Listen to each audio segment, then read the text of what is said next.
ایسی جرت نہ کرنا، کبھی سوچنا بھی نہیں ہمارے میرے علی شاہ کے غلام ہو اور شاہ شریف کے غلام ہو۔ میں شاہ شریف والوں کو اسی لیے احترام کرتا ہوں، ہمیشہ دور میں غیرت سے آپ بول کیوں رہے تھے؟ سنیں کیا موم ہے، کیا آپ کیا آپ کی کیا حدیث ہے میں آپ کو مخاطب کروں؟ یہی آپ کی بے ادبی ہوتی ہے، کوئی آداب نہیں آپ کو، بڑا آپ گھر پہ مخاطب کیا تو میں نے عزت کی وجہ سے کیا نہیں، آپ بزرگ ہمارے بزرگ ہیں، خاموش رہو، بدتمیز رہو تو کیا بول رہا ہے میرے سامنے؟ بڑے پاٹے خان بنے ہوئے، ٹیائی والوں کا سفارچی بنے ہوئے، ایسی تیسی ٹیائی والوں کی اور دوسروں کی جو اشرف علی جلالی کی محبت کرنے والے ہو، آپ ہو دوسرے ہو تیسرے ہو جو بھی ہو، میں بیٹھ جاؤں گا یا میں دیکھتا ہوں کون تمہاری طرف دیکھتا بھی ہے، چھیک سے لے کر پورے سلسلے کو میں ٹرامے چھیک دوں گا،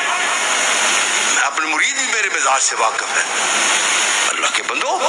ہم اپنے علماء کی توہین کرنے دیں گے؟ ہم ایسے پیر ہیں؟ ہم نذرانے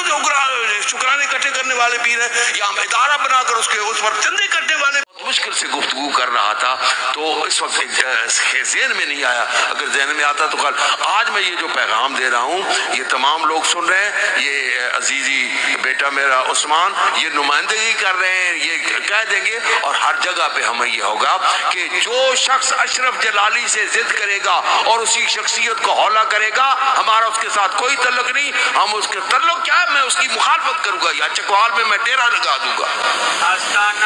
میں بیٹھ جاؤں گا یا چکوال میں۔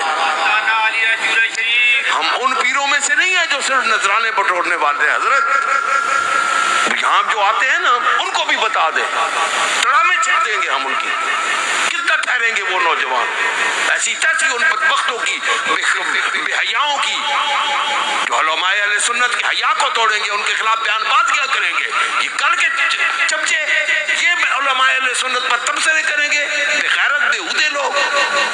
یاد رکھو ایسے لوگوں کی تلاویں کھینچ لو، ان کے ساتھ بات مت کرو، ان کے ساتھ کلام مت کرو، ہم ان کے ساتھ میں بائیکاٹ کا چورہ شریف کی نمائندگی کی حیثیت اعلان کر رہا ہوں۔